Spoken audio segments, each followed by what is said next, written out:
টুনি তার মেয়েকে নিয়ে বাগানে গেছে ফুল তুলতে। টুকি হঠাৎ বলে উঠছে, মা মা চলো আমরা ফল কুড়াবো, আমার খুব খিদে লাগছে। তারপর টুকি বলছে, ঠিক আছে একটু অপেক্ষা করো, আমরা ফুল পড়ার পরে না হয় ফল আনতে যাব। কিছুক্ষণ পর তারা দুজন ওখান থেকে উড়ে চলে যায়। সামনে যেতে না যেতেই দেখে টুকি একটি পেয়ারা ফুল নিচে পড়ে আছে গাছের নিচে। এরপর মাকে বলে, মা ওটা অনেক সুন্দর ফুল, ওটা আমি কুড়িয়ে নেই। এরপর টুকি অনুমতি পেয়ে ওটা উঠিয়ে নেয়। আর সে মাকে বলে, মা আমি ওটা খাইয়ে দেখি, যদি মিষ্টি হয় তাহলে আরও কয়েকটা ফল না হয় পেড়ে নেব। তখন একটি খরগোশের ছানা এখানে চলে আসে আর বলে, এই রে ওই ফলটা তুমি খেও না, ওটা খেলে কিন্তু বিপদ হতে পারে। কিন্তু টুনি বলছে, কেন এই ফল খাবো না, ফলটা তো ভালোই আছে, তাহলে খেতে বারণ করছো কেন? এরপর খরগোশ বলছে, আমি এত কিছু বলতে পারবো না, খেতে বারণ করেছি তাই খাবি না। এরপর খরগোশ ছানাটি ওখান থেকে চলে যায়। আর টুনি টুকিকে বলে, চল মা এখান থেকে চলে যাই, মনে হয় বাঘ আছে কোথাও, তাই হয়তো খরগোশটি এখান থেকে পালাতে বলেছে। তারপর তারা মা মেয়ে মিলে এখান থেকে উড়ে চলে যায়। তারা একটি গাছের ডালে এসে বসে। আর টুনি বলে, মা টুকি ফলটা তুই ফেলে দে, খরগোশ না করেছে তার মানে হয়তো কোনো সমস্যা আছে, তাই তুই খাবি না ওটা। টুকি বলে, মা এটা তো শুদ্ধ ফল, ভালোই ফল, তাহলে খেতে বারণ করছো কেন? মা বলছে, হ্যাঁ রে মা তুই এটা ফেলে দে, আমার মনে হচ্ছে এটা হয়তো বিষাক্ত ফল। এরপর টুকি ওটা গাছের নিচে ফেলে তারা মা মেয়ে ওখান থেকে উড়ে চলে যায়। আর কালো কাকলি ওদিকে যাচ্ছিল, তার চোখে হঠাৎ ফলটি পড়তে সে এখানে নেমে এসে বলে, এটা কে রেখে গেল, আমার হয়তো আজকে ভাগ্য ভালো, তাই কেউ আসার আগে আমি ওটা তাড়াতাড়ি খেয়ে ফেলি। তাই কালো কাক ওই ফলটা খেয়ে ফেলে। আর যেমনি ফলটা খাচ্ছে, ফল খাওয়ার সাথে সাথে কালো কাক একটি পেয়ারা ফলে পরিণত হয়ে যায়। ওদিকে রিমা জঙ্গলে গেছে বাঁশ কাটতে। আর কয়েকটা বাঁশ কেটে বলছে, আজ না হয় চলে যাই বাড়ি, বাঁশ তো অনেকগুলো কেটে ফেলেছি। এরপর রিমা সে বাঁশগুলা নিয়ে ধীরে ধীরে বাড়ির দিকে ছুটতে থাকে।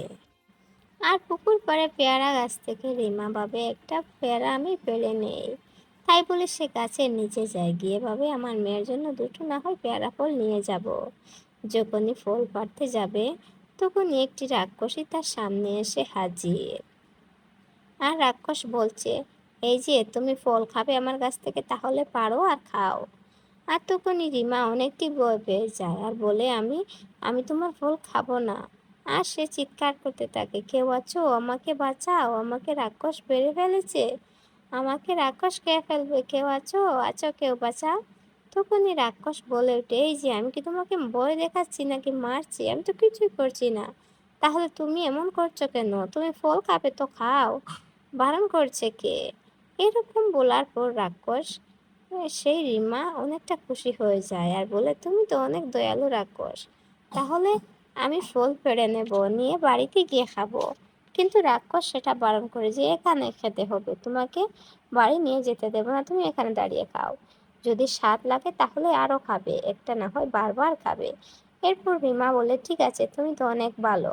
সেই বলে সে একটা ফল খেয়ে ফেলে। যেমনি ফলটা মুখে দেয় তেমনি সে একটি পেয়ারা ফলে রূপান্তরিত হয়ে যায়। আর ওদিকে রাক্ষস দেখে অনেক খুশি হয়, বলে, এই যে এখন তো খেয়েছো, আর এখন আমি তোমাকে খাবো। গাছে তো দেখছি আরো একটা ফুল কম, তাহলে হয়তো কেউ নিয়ে গেছে। এখন দেখা যাচ্ছে আমাকে এখানে দাঁড়িয়ে পাহারা দিতে হবে গাছটিকে, আমাকে যে 7টি শিকার ধরতেই হবে, না হলে কোনো মতেই হবে না। এই বলে সেই রাক্ষস একটি ঝোপের পাশে লুকিয়ে পড়ে। আর এদিকে কাকুলিকে না পেয়ে কাকন এখানে চলে এসেছে টুনির বাড়িতে, এসে বলছে, এই যে টুনি, তুই কি কাকলিকে দেখেছিস? টুনি বলে, না তো, এখানে আসেনি, তাহলে জঙ্গলে হয়তো কোনো পাখির বাসায় গেছে হবে, তুমি ওদিকে না হয় খুঁজে দেখো। কাক বলছে, আমি তো কোথাও খুঁজে পাইনি, কাজে গেছিলাম আর আসার পর তো কেউ আর কোথাও দেখতে পাই না। এরপরে কাক উড়ে চলে যায়। আর টুনি আর টুকি এখানে একটি মানুষ ছানার কান্না শুনতে পায়। টুনি বলে, মা টুকি শুনতো, এখানে হয়তো কেউ মানুষ ছানা কান্না করছে। টুকি বলে, হে মা আমিও শুনতে পাচ্ছি। তারপর তারা দুজন চলে যায় ওই মানুষ ছানার কাছে, যাতে তারা সাহায্য করতে পারে। এখানে এসে দেখে টুম্পা মেয়েটি বসে বসে কান্না করছে।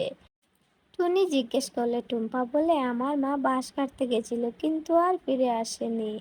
এরপর টুনি বলছে, চলো আমার সাথে, আমি তোমার মাকে খুঁজে দেব।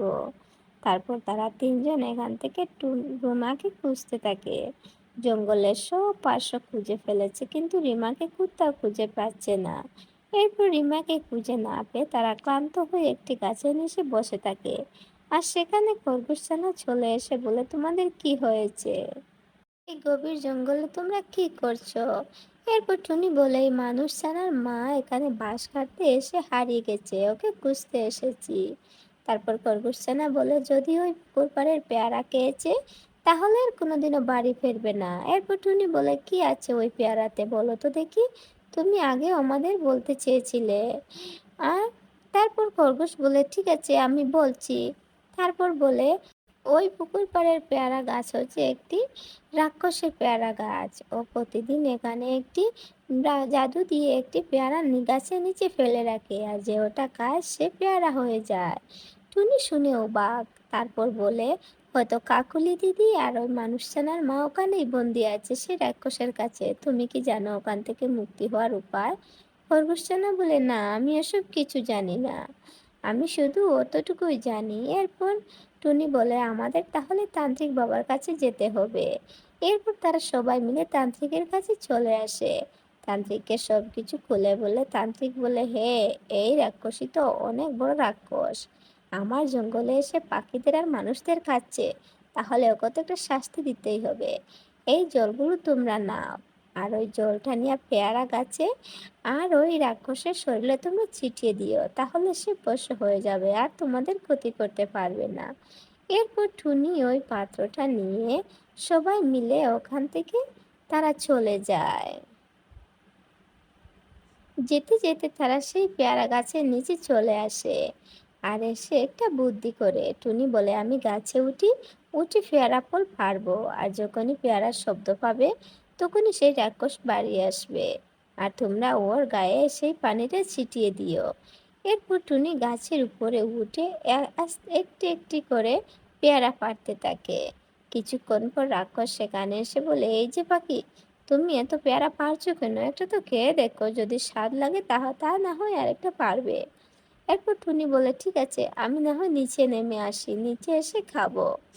যেমনি টুনি নিচে আসে তখনই টুম্পা তান্ত্রিকের দেয়া সেই পানির মন্ত্রপুত পানি রাক্ষসের শরীরে ছিটিয়ে দেয়, আর সাথে সাথে রাক্ষসের সেই ফল গাছটি উধাও হয়ে যায়।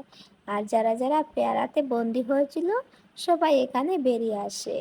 এসে ওই রিমা পাখিকে বলছে, তুমি খুব ভালো পাখি, তুমি আমার অনেক উপকার করেছো। টুম্পার মা তাকে বলে, তুইও এখানে চলে এসেছিস? টুম্পা বলে, হ্যাঁ মা, তোমাকে না পেয়ে আমি কাঁদতে কাঁদতে এখানে চলে এসেছি। তারপর টুনি বলে, তাহলে কাকুলি কোথায়? কাকুলিকেও দেখতে পাচ্ছি না। এরপর টুকি বলে, যদি কাকুলি মাসি আমাদের ওই ফেলানো ফলটি খেয়ে থাকে তাহলে ও এখানে আসবে কি করে মা? আমার মনে হয় ওই জায়গাতে গিয়ে খুঁজলে ভালো হবে। এরপর টুনি বলে, তুই তো ঠিক বলেছিস সে মা।